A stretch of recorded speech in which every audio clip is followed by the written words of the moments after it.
Welcome to Global Guardians. I'm your host, Mario Decoa. Today we're joined by Laura Exley. Laura, I know you as the sea turtle lady. That's all I know of you because I only met you yesterday. Right. But I have heard of your work, and what we want to learn is more of your work and what your role is. Thank you. So I've been working with sea turtles now for about 8 years.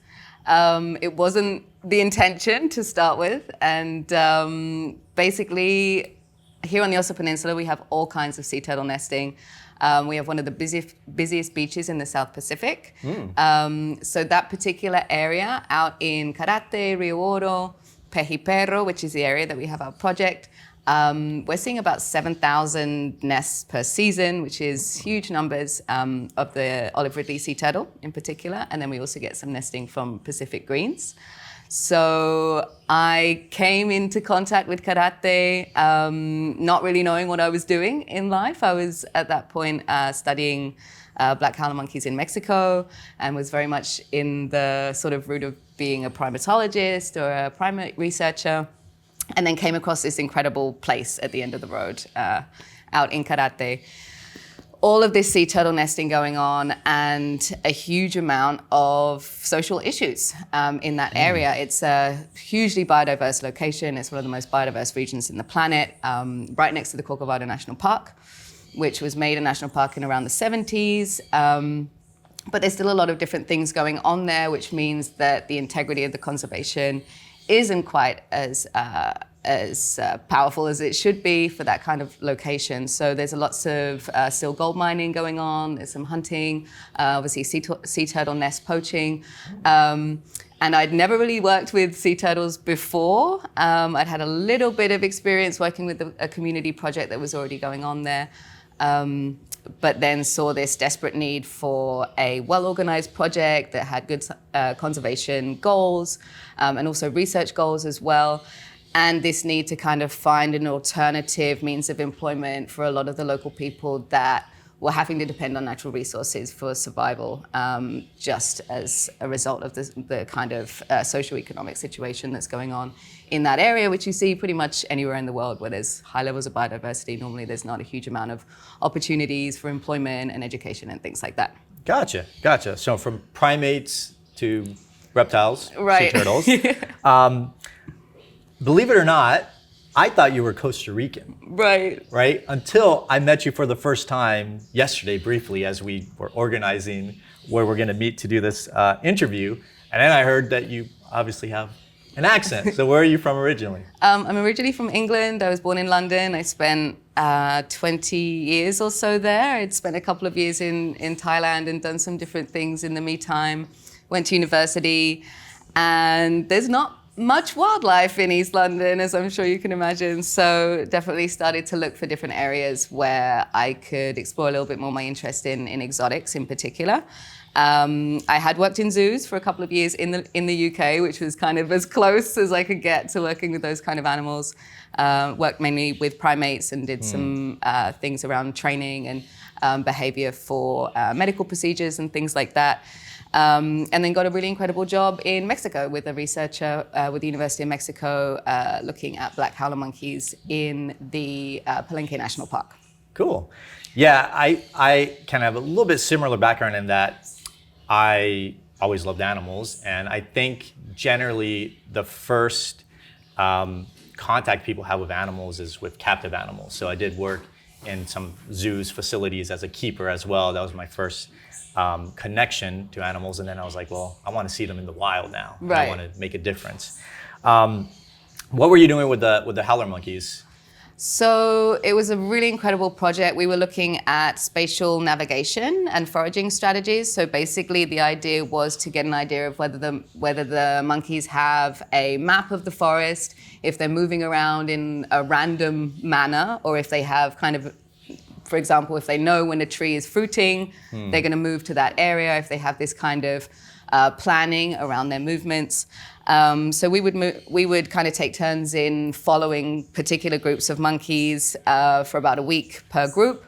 We would get there before they woke up, find the tree that we had left them in the night before when they went to sleep, and really just followed their movements, mapping the trees that they were feeding on, Also getting a good idea of intergroup dynamics, there's sort of social hierarchies and things like that, and getting an understanding of the tree species as well that they were particularly feeding on, their times of fruiting, flowering, what parts of the tree they were feeding on, and different things like that. Cool. It was probably one of the most challenging experiences of my life. I feel like that rainforest is much more hostile than the ones that we have here in Costa Rica. Gotcha. There's these little bird mite things that are just in all the vegetation, so you basically can't touch anything. It's like socks, like pants tucked into the socks and everything covered, and you can't really sit down. You have to put a little plastic sheet down and just sort of sit there. Yeah. And But your love of what you were doing kept you going. Totally. Yeah. Field work is my favorite, but it's not always easy, as we know. Right. And it was my main Spanish learning opportunity. Gotcha. Because I had kind of lied about my level of Spanish to get that job and had to learn very quickly. Gotcha. Well, I've heard some interviews of yours in Spanish, and like I said, I kind of was like, I think she's Costa Rican. That's really great. Many of the audience knows that I love reptiles and amphibians, so I primarily worked with crocodilians, but I do have a place in my heart for primates.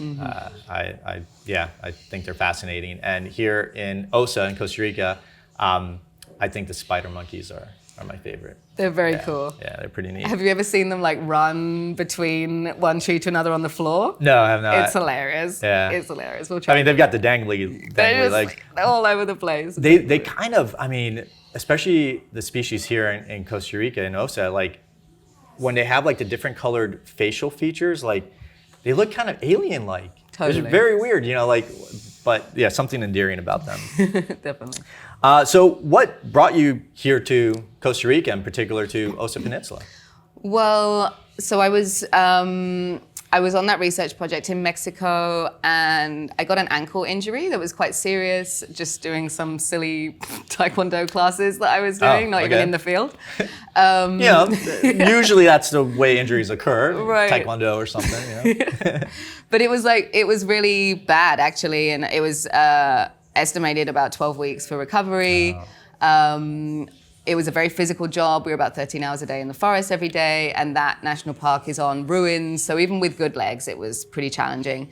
So I kind of had to sort of accept the fact that it might not be within the realms of possibility to be going back anytime soon. So I found a temporary job that was leading a group of volunteer conservationists from Mexico City down to the Peninsula, Osa. Over 10 weeks using public transport, going on all the chicken buses and all of those things, and hitting up all of the kind of cool conservation biodiversity spots on the way. And ended up on the Osa Peninsula down in Karate, which is where I started the Turtle Project eventually, and just kind of fell in love with it. I was expecting to go back to Mexico. I kind of had my life sort of setting up there, and there was something about it that was just difficult to ignore. So there happened to be a job opening on one of the conservation projects that was already established there. And that's kind of where it began. Nice. And that was 18 years ago? That was 8 years ago. Oh, 8 years ago. Okay. Yes. 8 years ago. Yeah, you know, Costa Rica, I think, has that effect on a lot of people, and especially the Osa Peninsula, for sure. You know, Costa Rica in general, as we know, very biodiverse country in Central America, has how much percentage of the wildlife biodiversity in the world? Like 2.5, yeah. Crazy amount. But Osa, within that biodiversity, is one of the most biodiverse locations in Costa Rica. So for us as well, we've traveled to the Osa on many occasions, and I love it. So your role with sea turtles, that is a ongoing monitoring program, I would say, right? Yeah, so it's a nesting beach monitoring program. So we have a group of field staff that will be walking the beaches every morning and every night.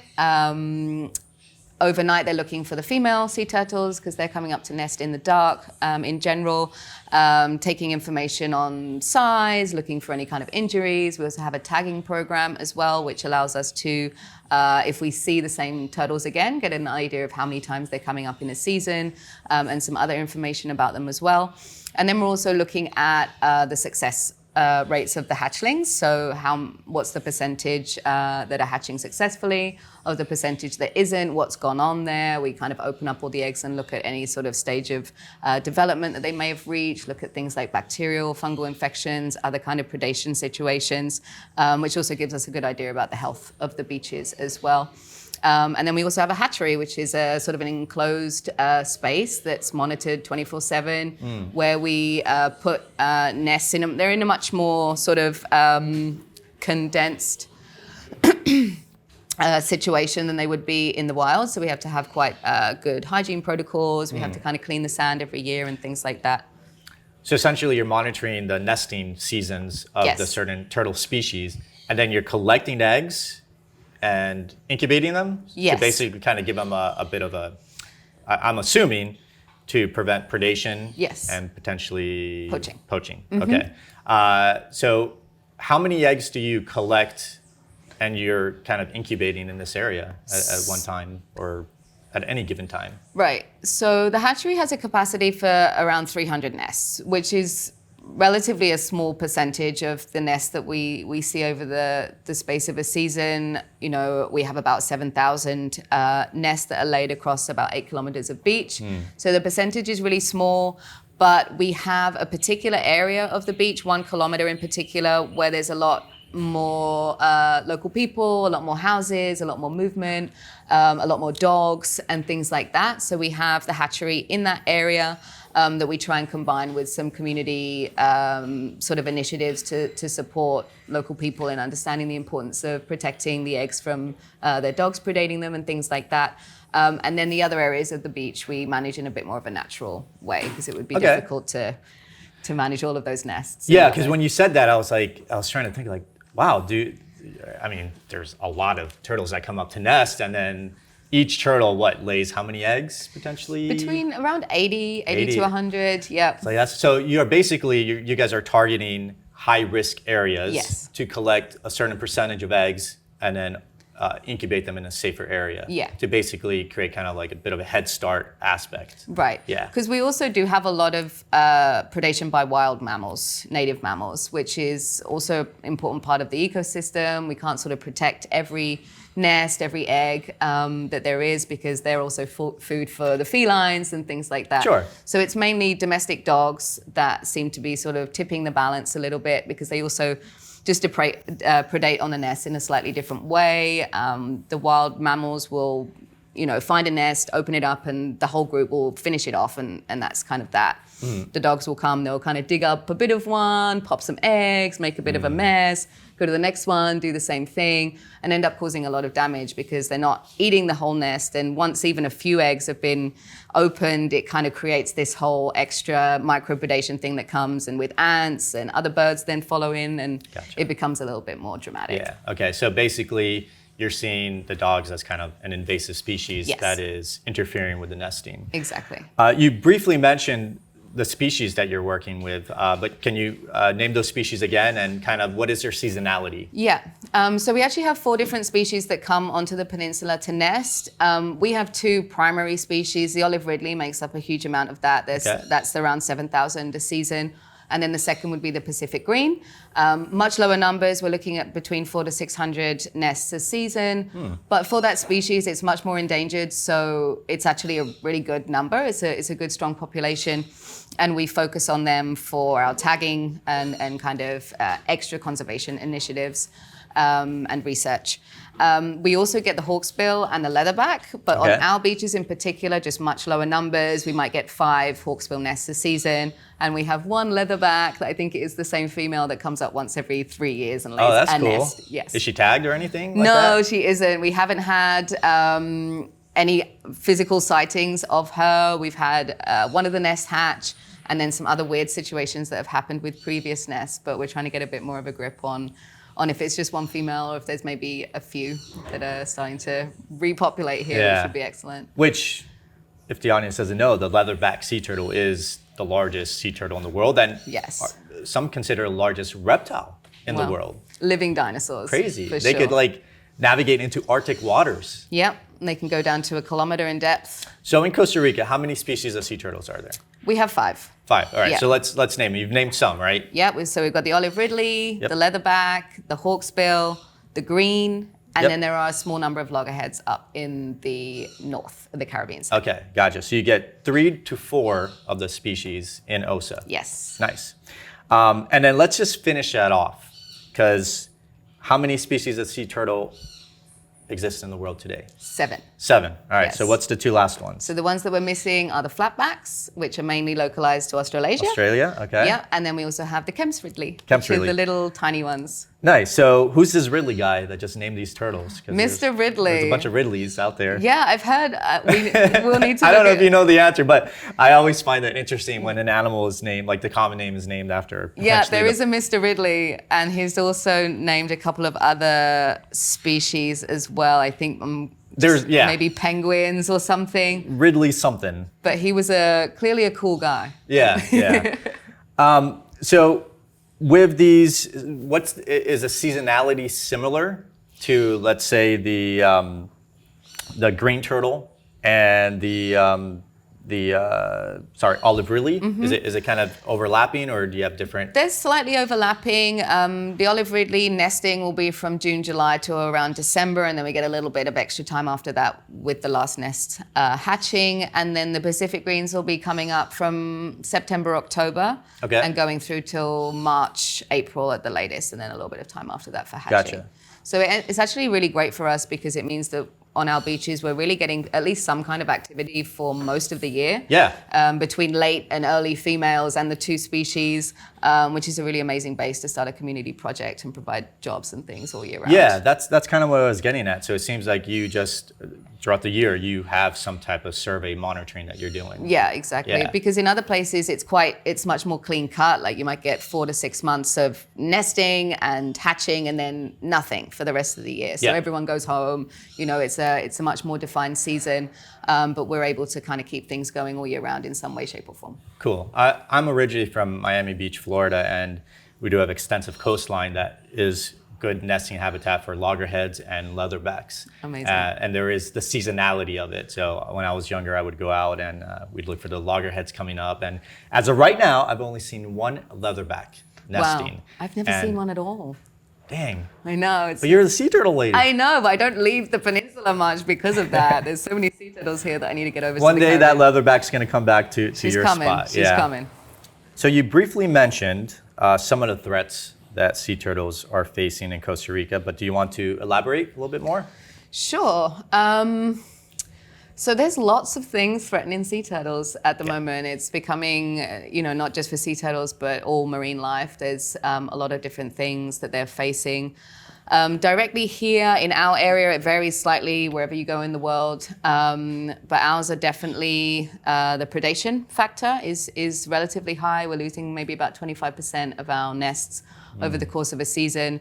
Poaching, for us in particular, it's not one of our main threats, but it is still a huge threat. And the fact that sea turtles are such a migratory species, and their conservation really requires organization of multiple different nations to actually make things work. It's still something that we consider hugely problematic.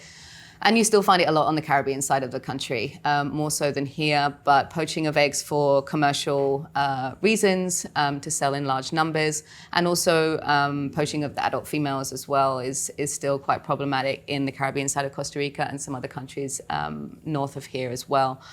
So that was kind of the reason that we started the project, was because of the gold mining community that's in Karate. Gold mining was made illegal in 2010, I believe. But there's a lot of communities that depended on that as a source of income and have been doing that really for generations. And there was no kind of government initiatives or support in sort of making that transition away from that activity, which has left a lot of illegal mining groups down by the rivers in Karate and surrounding areas of the national park and inside the national park as well. And it was actually some members of the gold mining community that approached me and asked me if I would want to start a sea turtle project with them. I think at this point, maybe gold mining wasn't as profitable as it had been, and there was just this sudden, need for change. But that was a really interesting opportunity to kind of work on that particular threat and situation with them.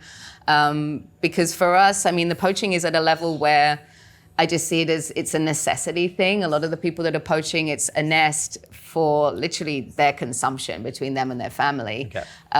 So it's definitely more of a socioeconomic issue where there's not really employment that fits the kind of person that also isn't able to just put on a suit and work in a hotel, or, they've lived such an interesting way of life that you need these kind of jobs in nature that still fulfill their certain need to be outside and not really have strict rules and a boss and that whole sort of system, but still, do something different. And that's interesting. I was going to ask, just to elaborate, the poaching element is for consumption, and it's not just the eggs, but potentially sometimes the adults.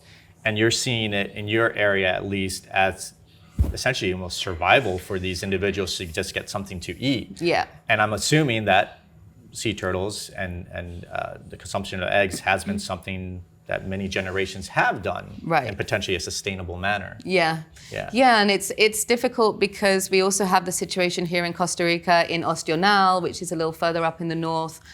They have what's called an arribada. So for this same species, the olive ridleys, it's this mass nesting phenomenon. And just to give like a bit of relativity around it, so we get 7,000 nests across the whole season, which could be around 8 months.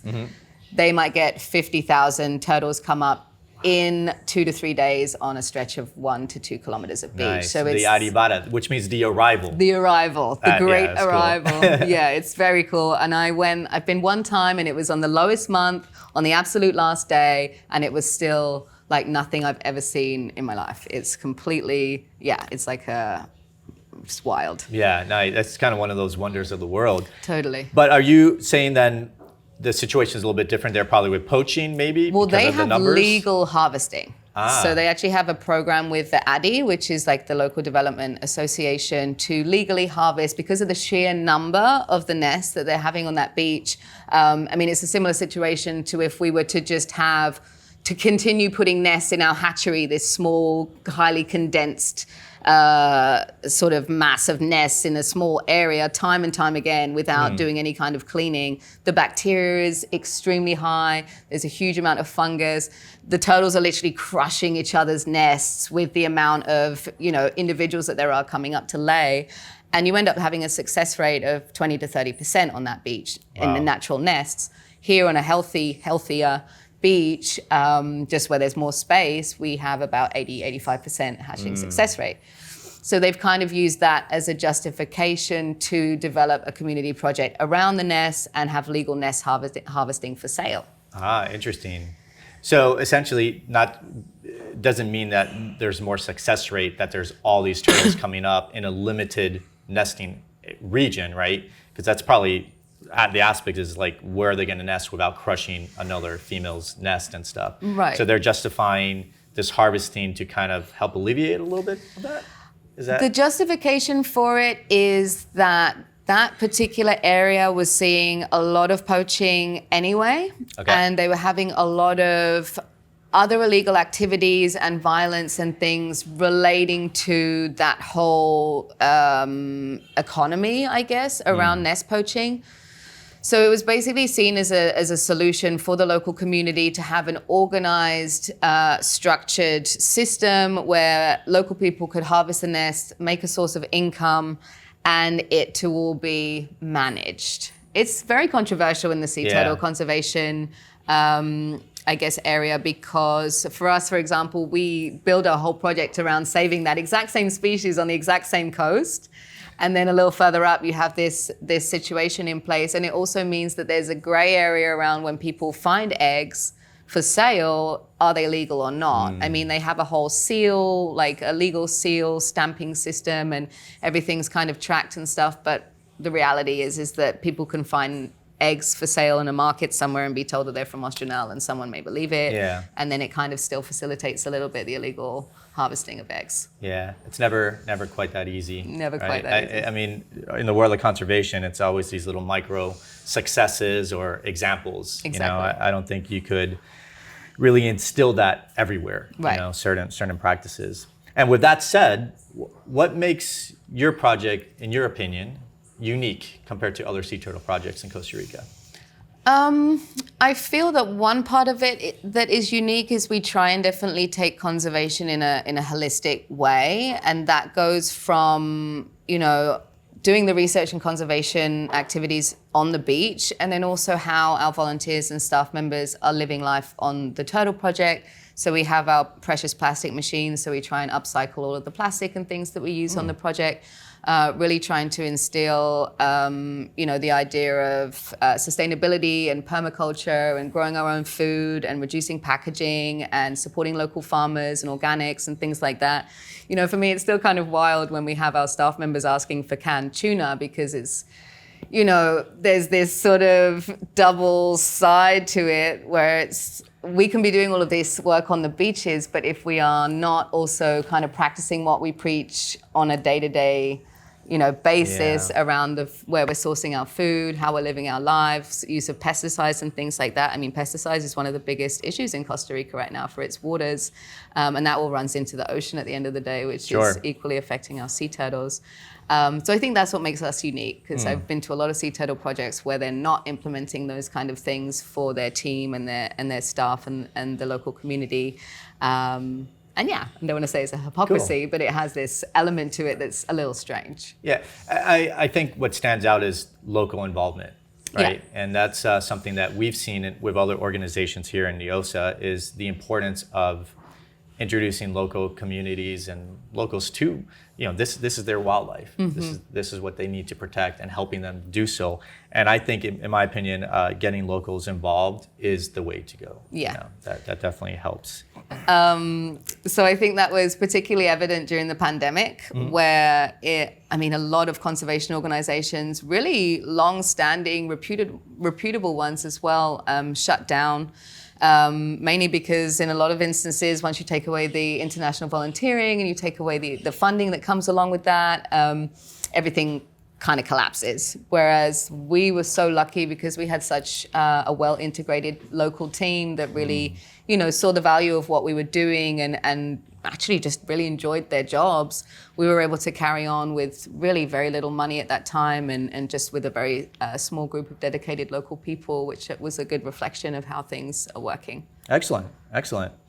Costa Rica in general is known for its fantastic. It's a champion of the Central America in terms of conservation and ecotourism.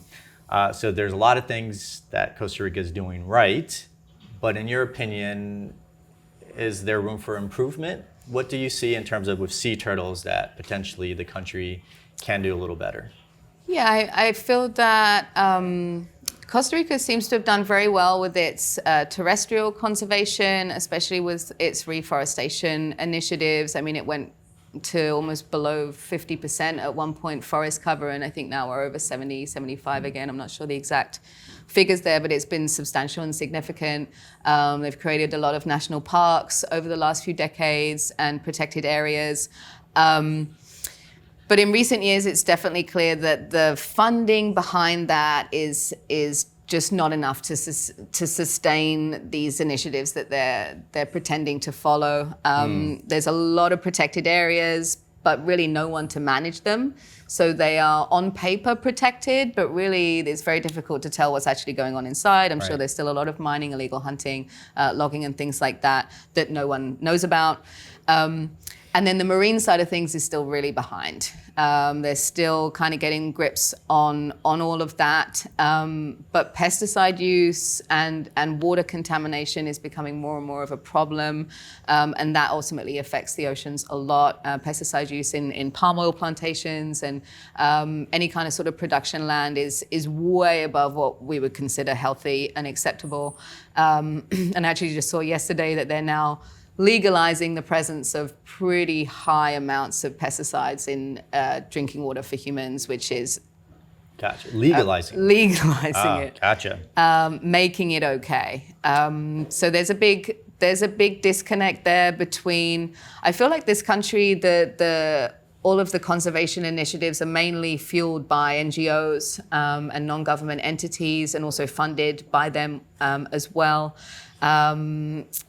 And the support from the government for those kind of projects just isn't anywhere near as strong as it needs to be, considering that that's what keeps this whole show running, is ecotourism.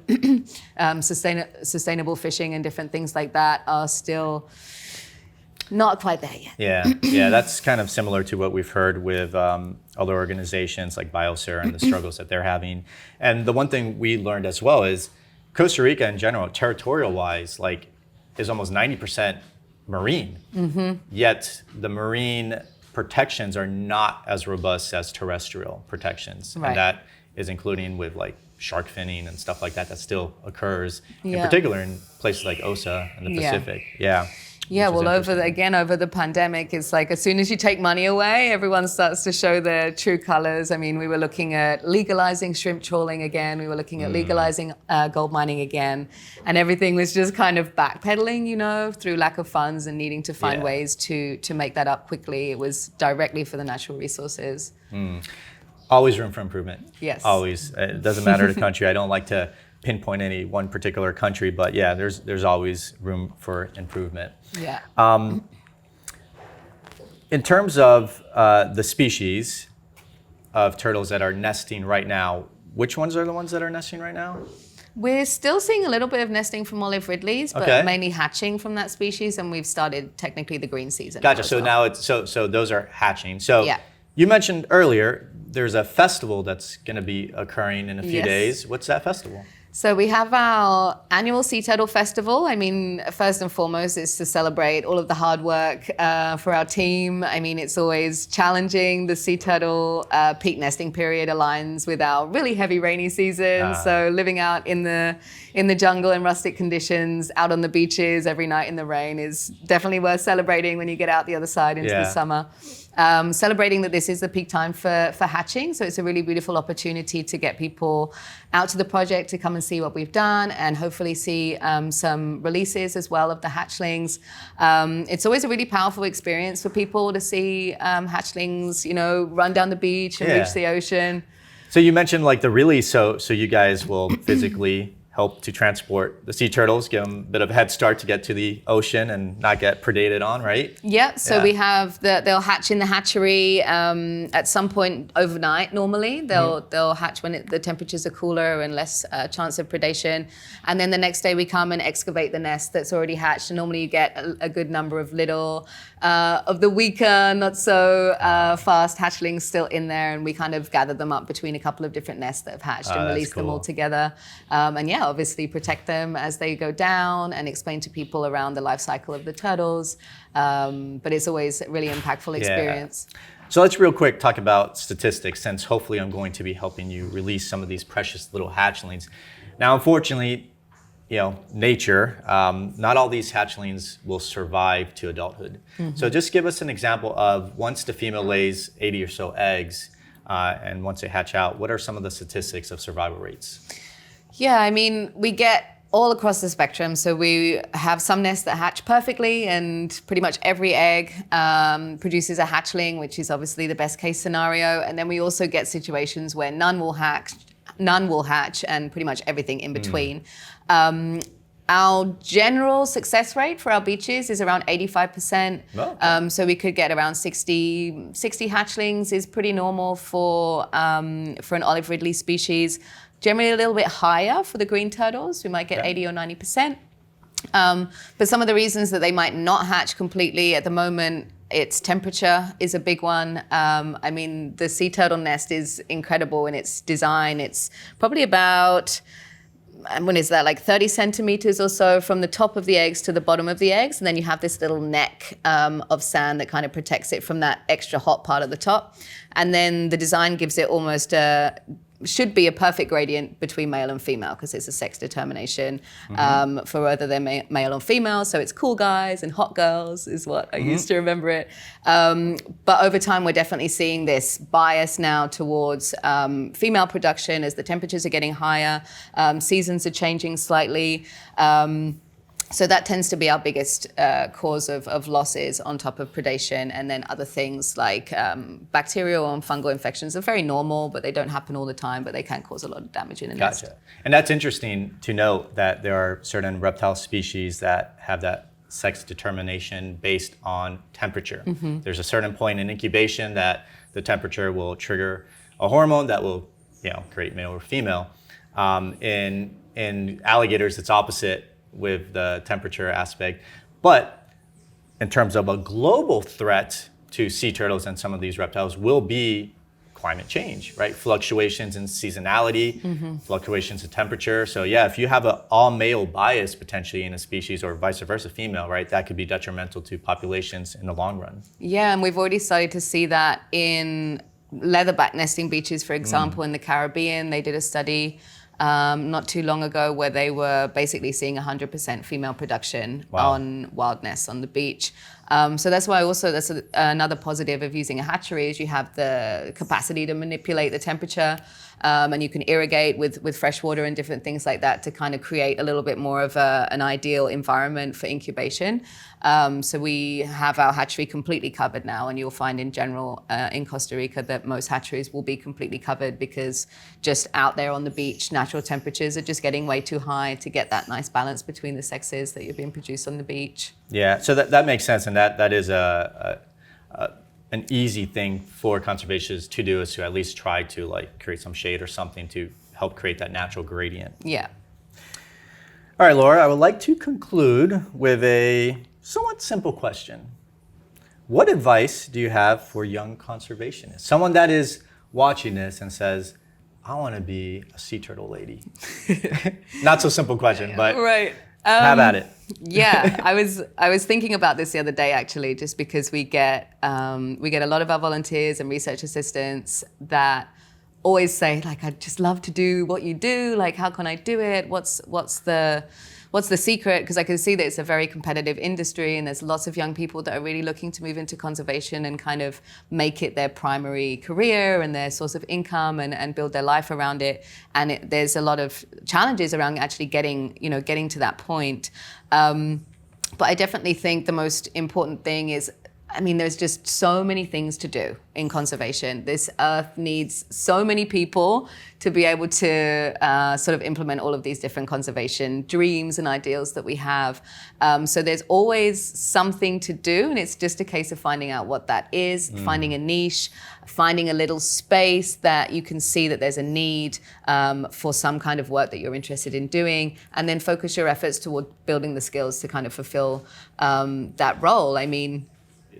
So essentially you're saying find a niche. I like that word niche because I always joke around, but I think this is true. For every animal out there, there is likely someone that's in love with that species. Right? That's just the nerd that's going to nerd out, geek out over whatever, right? And they're going to do all their best to try and help save that species. Yeah. And there are countless species out there.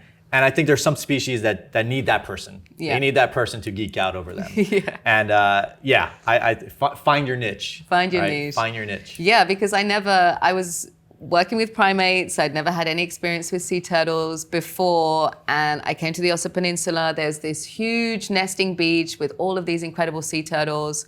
There's a community there that was looking for alternative employment. And it was just really a case of putting those dots together and making something that was needed at that moment. I see so much now repetitive projects that are doing the same thing that someone else is doing in the same area. They don't communicate, they don't share resources, they don't collaborate. And really, it doesn't work for anybody because you don't want to be competing over trying to do something like this. Yeah. And there's enough to do for everybody, for sure. Yeah, I like that. Yeah, the key is, unfortunately, we see that in the world of conservation, sometimes there is this competitive nature. Yeah. There's no sharing of success, of information. So don't do that. Share. Share. Find your niche. No gatekeeping. Find a passion. Do it because of the passion, and I think that everything else will follow. 100%. Yeah. And it's probably going to be a lot of hard work as well. Yeah, there is countless roles and issues in conservation and a need for protection, especially as we venture into new realms of issues like climate change and such. So Yeah. we need those novel thinkers. Think outside the box. Exactly. Yeah. Yeah. Cool.